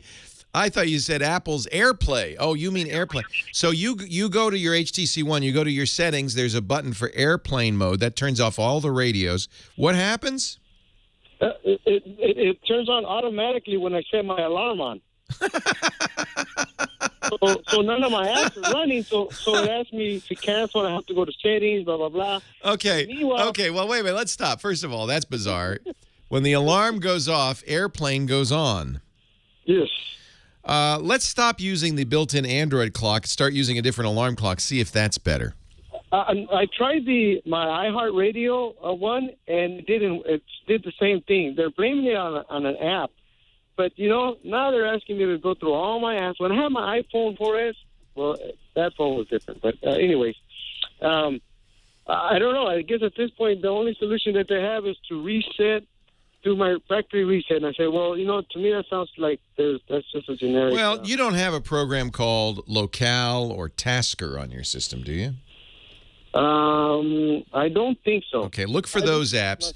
It is possible to put apps on an Android phone that would do this. You could set it up when alarm goes off, turn on airplane mode, and maybe did you get a used phone? Maybe somebody turned us on, put Tasker on there. So look for Tasker or Locale. If they're on there, erase them. I can't think of why airplane mode would go on every time the alarm went off. And what's interesting is not just one alarm. I use an alarm on Android I love called Timely. It's beautiful. It's free. Maybe download that, Timely, and see if that also turns on airplane mode. There are apps that will do that. Maybe check the alarm settings. I have had an HTC One since they came out. It's never happened to me. No one in the chat room seems to have any good ideas either. What HTC is saying is just for their convenience, just reset the phone, start over, because they figure, hey, must have some weird app installed. It would be a cool prank. Somebody's saying maybe somebody's pranking you. If look for apps you didn't install, weird apps, Tasker and Localer too, and make sure. I can't think of anything else that could cause that. That's bizarre. And if worse comes to worse, do reset your phone. See if that fixes it. Mary in Vista, California. Leo Laporte. That's very strange. The tech guy. Hi, Mary. Hi, Leo. How you doing? I'm well. How are you? I'm frustrated. Yes. Oh, about a year ago, my husband bought a lap. A lap? What? Hello? Yes. Oh, some other call came through there. What happened there, Heather? We were in the middle of a call and another call came through. Call back, Mary. I'm sorry, Mary. All I heard is that your husband got a lap, and that was it. It was all over after that, so I don't know what's going on. I'm going to put line 6 on hold so you can screen it because it's a brand new call. And say hello to Joe in Los Angeles. Hi, Joe. Hi, how are you? I'm good, Joe.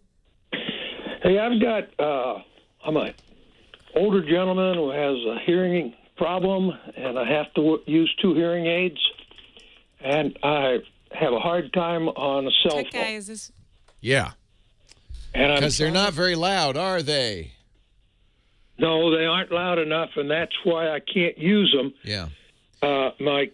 I'm using an old Samsung flip top because that was the loudest I could find. Right. Now my kids are telling me I need to go into this new texting stuff. Oh, the nice thing about texting. Go into that. Well, now don't be too hard on this because my mom, who's 80, does have a hard time using the phone also. And I gave her a smartphone and we text all the time and she loves it. She loves it. But I understand you would like to use a mobile phone. You ought to be able to use a mobile phone. That's right. Do you have a recommendation for a mobile phone that has a speaker that we can hear well with? I will get you one right after this break. Leo Laporte, the tech guy. Leo Laporte, the tech guy. Looking for senior phones. And boy, we've got a lot of recommendations from the chat room. And I know I bought my mom, or at least she bought, I can't remember who bought it, a Jitterbug. Jitterbug has an amplified mobile phone for seniors. It's what they call hearing aid compatible. So that means you can plug in your hearing aid, but it also has got large, powerful speaker with very large sound. These are great phones. The Jitterbug. You can search for those or ask your cell phone carrier, do you support the Jitterbug? There's also a phone brand called TT Phone, and they make a senior phone with big buttons and really loud speakers. There are a number of hearing aid compatible phones. You can even get, if you go to betterhearing.com, you can even get Bluetooth devices and others that are hearing aid compatible. So this is a standard that the FCC approved some years ago. The Hearing Aid Compatibility Act of 1988 requires that there be these hearing aid compatible smartphones, and the higher the T number on the phone, the more hearing aid compatible. I'll tell you what we'll do here. We will put links to all this stuff, Joe, at our website, techguylabs.com. The chat room's been a wealth of information. techguylabs.com. And that's where you can get answers to all the questions we talk about on the show. techguylabs.com. Hey, thanks for the call, Joe. Let's go. We got Mary back. Don't know what happened there. Mary in Vista, all you said is I got my husband a lap, and then it went dead. And I thought, that's nice of you, but I think there's more. Yeah. About a year ago, he bought a laptop, and we know it had been returned to the store because of the stickers that were on it. It's a Dell Inspiron 17R, and only for a very short time was he able to do his emails like you should do the emails. All of a sudden, he could no longer send out emails. He could no longer reply to emails. We've had a couple of different people look at it, and they can't come up with whatever's wrong with it. We do have it on a router. Does the internet work? Yes. So your browser, you can open up websites, no problem. Correct. And, I mean, I don't think it's the hardware then. It's not a hardware problem. It's a software problem, something with the email package most likely. It's Windows Live. Windows Live Mail, okay. And who is your who's your email provider? We go Cable Cox. Cox. So have you called Cox? Oh, gosh, yes. What do they say? Oh, they've got a piece of paper that they read from. Unplug this and do that. Yeah, that's all they know. Right. Support is very expensive for these companies, and they've just essentially eliminated good support. So that's why it's good for me. Yeah. It's not good for users. And the truth is, I can't be much help either because I'm not right there. What you want to do is make sure. It sounds like your email program is misconfigured, and that's all there is. Because you're getting on the internet. So we know your it's not the laptop. The hardware's fine. Your router's fine. Your internet connection is fine because your browser's working. Yeah. And in theory, if your browser's working, your email should work unless the email is configured wrong. Do you have security software on there? That's the other thing that can sometimes cause a problem. Through the router, definitely. Yeah, and that's good, but you don't have an Symantec, Norton. You know what? It's his computer. I don't know. Sometimes you get these big security suites. Norton 360 is one that leaps to mind. And they block ports kind of randomly. See, email doesn't use the same port. A port is like just a connection, and we give them numbers. They're really kind of virtual connections on the internet. Web surfing uses port 80, for instance, but email doesn't use port 80, use port 110 and port 25. 110 for incoming, port 25 for outbound. And it may be that your security software or your router are blocking those ports, which would then mean that you could surf the internet just fine, but as soon as you tried to send or receive email, it wouldn't work. Okay. How do I? Well, one thing you can do is go to Cox's webmail interface, webmail.cox.net. And you'll log in with the same login you use normally. And he should see his email there and be able to send email from there because that's using a web browser. Okay. If all of that works fine, then the next thing is to open the Windows Live Mail application and take a look at the account settings there. Okay. Make sure those account settings are correct. In particular, you want to make sure that you've got the right name for the server that Cox uses, the mail server, both inbound and outbound. And that's those numbers. Yeah, well, no, that's a name. In fact, I think I can tell you the name. Is it like pop.web? Yeah, there you go. That's it.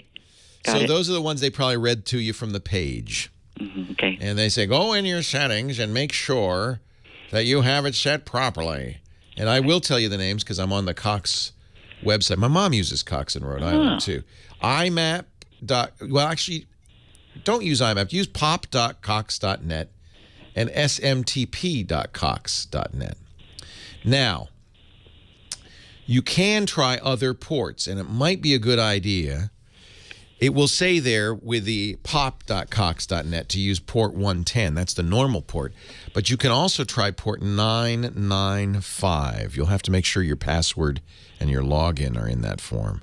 Okay. But if you use a different port, if those ports are being blocked by your internet service provider, I doubt Cox would block them, but who knows, or your router or security software on the computer, it'll bypass it. 995 for inbound and 58, well, let's use 465 for outbound. Okay. All right. But I'll tell you what, I will put a link in the show notes to the page on Cox that describes what you need to enter. Thank you. Yeah, it's the same page they read to you, but maybe if you read it, it'll be a little bit easier. Okie doke. Yeah. And I know my husband had phoned them a long time ago to try to get this resolved, and he's got no patience. Yeah, it's hard to do this, and, these guys are not patient particularly either. Yeah. And so it's not so good. Okay. I will check it out, and thank you so much for helping me with my husband's lap. You're very welcome, Mary. Thanks for the call. I appreciate it. Bye-bye. Bye-bye. David in Toronto, thank you for hanging on. Leo Laporte, the tech guy. Hi, David. Hi, Leo. First off, I want to say I love all you at Twit. You guys are all awesome. That's our podcast network. Thank you. Yeah, you guys are all awesome. Okay, so really quick question. This is toll-free from Canada, right? Yes. Okay, great. Awesome. If you can call the number, it's toll-free. Or I'd be in some big trouble, Leo. Yeah, don't get in trouble now. Come on. That would be... No. Okay.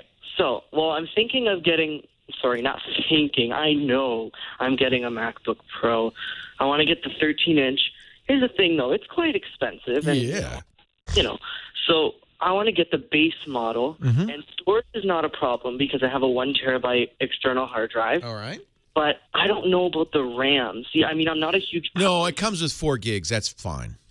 You think so? But what about for like 5 or 4.5 years? Would that last? Yeah. 4 gigs is a lot of RAM. I know that, you know what, the base models on all of the MacBooks, the MacBook Air, the MacBook Pro, I think are fine. That's awesome. Yeah, some manufacturers, they offer a base model so that they have a low price to tout, but they don't expect anybody to buy that. But I believe when Apple offers the base model, I've often bought base model. So don't bump the processor. You can, for $100, double the memory. If you've got the $100, it wouldn't be a bad idea, but it's not necessary. They do come with a nice big 0.5 terabyte drive. I think you're just fine. That's the base model, but it is absolutely adequate to do everything you want and will be for years to come. Leo Laporte, the Tech Guy. TechGuyLabs.com. That's the website, TechGuyLabs.com, where we put all the show notes. That means every link, everything I talk about, often a list of good ideas. Of course, all the audio and video from previous shows, a link to our chat room, and most importantly, room for you to comment on each and every question, because we'd be very interested if you've got a better idea or you want to argue a point or you just, have something to say. That's a place to do it. TechGuyLabs.com. Hamit in Danbury, Connecticut's next. Hi, Hamit. Hello, Leo. Can you hear me? I hear you great. Welcome. Hello. I'm this guy that spoke to you that day when you were pre-recording stuff. Yes. So I have a damaged MyBook, and I know you told somebody just toss it, but what if you... The MyBook is a Western Digital hard drive. Yeah, but what if you're determined to save up to $1,500? How long will it live? How's it damaged? A baby pulled it and knocked it down. Oh, no. And what happened? The connector got damaged, or? No, it's the hard drive itself, because it doesn't... it won't even start up. It does start up. Do that sound again. It makes it sound like what? Like it's stringing, like it's starting to turn spin. It's making that... That doesn't sound good at all. Weirdly, before, and I should have taken this chance perhaps, one time the first, after it died, it did boot up mysteriously. It let me go through things, but I said, no, you know what, since it's doing that, I'm not going to force it. Oh, yeah, sometimes you get one last chance to use it. And then now all it does is that, and, so what do you... So I'm not sure from your very nice sound effect, I'm not sure exactly what's wrong. Here's what could go wrong. So it hit the ground hard, huh? Well, they say that when he pulled it, it hit the side of a little door thing, and then I heard it because, I heard it and kind of rattled my instinct. So a couple of things can happen. It sounds like it's a pretty serious error, like maybe the disc arm, the read head, which has to be quite precisely positioned, is bent. Maybe the bearings are messed up, or maybe something actually broke, and that rattling sound you're hearing is a platter that broke. Some of these hard drives have glass platters. Yeah, no, it's not running inside when you use it. Is it like it's trying to read it like... kind of thing, but it's more like the straining, like the old computers, like what you hear in Godzilla 2000 when they asked the guy what he saw and stuff. That sounds like bad bearings, frankly. So there's a couple of sounds a hard drive can make. One is the head trying to read the data. If some of the data is damaged, like maybe there was a scratch in the drive, the head will try to read it, and it'll try over and over again. So what you hear is the actuator going back and forth. That usually is not the end of the world. But it's more like I said, it's that string that like it got 1998. Yeah. That sounds really not good, like bad bearings. Like that, huh? Yeah, do you hear that? That doesn't sound good. That's not good. I don't think there's any way you can recover from...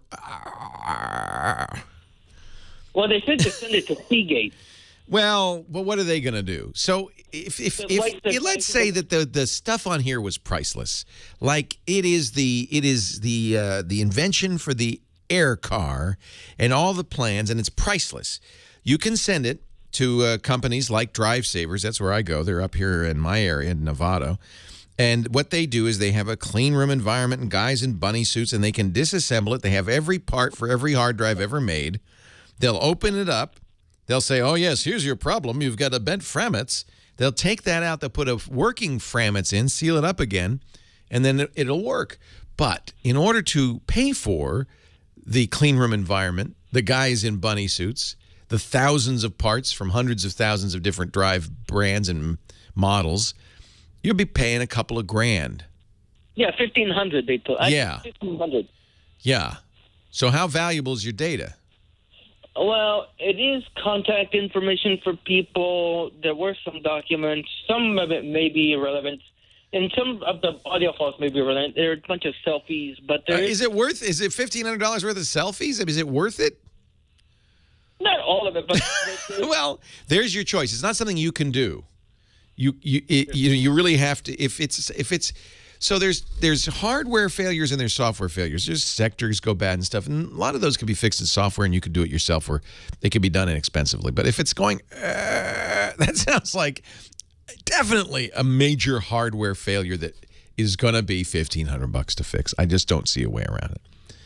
You know, sometimes you can replace a circuit board on there, or you can use software. But boy, if it's the bearings or something's mechanically scraping, oh, that doesn't sound good. Boy, it'd be a good time for a carbonite ad. Unfortunately, they didn't buy one for this slot. But that's where $1,500 or back it up. That's your choice. $1,500 would be 500 years of what is it? Carbonite. It'd be a lot of carbonite. 30, what is it? It's 50, 60, what is it, $50 a year? Well, I can't remember. $60 a year. Yeah, you're talking about, 20, 25 years of carbonite. That's why it's a good deal. Somebody say, make sure it's not the power supply. Yeah, I doubt it is, but I guess you could try a different power supply. This sounds like something pretty serious. I hate to say it. I'm sorry, Hamid. I'm sorry. Robert, Palm Springs, Leo Laporte, the tech guy. Hey, Robert. Hi, Leo. I'm new to Facebook. I'm kind of a middle-aged guy, so I finally jumped in onto Facebook. I'm wondering if there's a way that I can download the app to my smartphone without it automatically notifying all of my contacts. Yes. Okay. Yes. It'll ask you, and all apps do this nowadays, and it's very dangerous. Twitter just completely destroyed me. I'll tell you my story, my tale of woe. But I wasn't careful enough. So all of these apps, when you first install them, will say, oh, hey, great, maybe we can add everybody in your contact list to Facebook. Just say no or skip. Don't do it. They always ask you first. And are you an iPhone or Android device? Android device. Okay. The nice thing about the iPhone is it will warn you. It'll say, hey, this guy wants your contacts. Is that okay? And you can you can disallow it. Unfortunately, on Android, they ask you that before you install the app. And once you've given permission by installing the app, I don't know if they need to ask again. But it's completely harmless. It's not going to do this without your knowledge, but you just have to read carefully. So it will say, can I get your contacts, and ask them all to be my Facebook friends, and you just say no or skip. Now, Twitter, I was so upset, and it's very embarrassing to me. But Twitter does it a little differently on the Android phone than it does on the iPhone. I installed the Twitter app on a new phone, my Nexus 5, and it says, can we have your contacts? And I actually didn't ask. It said, it showed me a list of my contacts. Every one of them was checked. And it said, would you like to notify your contacts that you're on Twitter and ask them to follow you? And there were two buttons. There was back and there was done. And what I should have done is unselected and then press done. But I thought, no, I'm just going to press done because I don't want them to do that. It sent an email to 1,400 people, not just to one address for every one of those 1,400 people, to every address in my address book. So some of my friends got 6 or 7 emails from Twitter saying, Leo would like you to join Twitter. And here's the worst part. They've received every week for the last 3 weeks another email saying, you still haven't joined Twitter. Leo wants to know why not. I could kill him. I could kill him. That's terrible. And my poor mother called me up and said, well, I've joined Twitter now. You asked me to. And now what do I do? And I said, Mom, I didn't ask you to. I didn't want you to. I'm sorry. I've gotten email from people I don't want to hear from. Leo, I didn't know you still liked me. No. And the worst thing is I'm getting email from people saying, no, I'm not going to join Twitter. Would you stop emailing me? I can't stop emailing you. I have no control of it. Only Twitter does.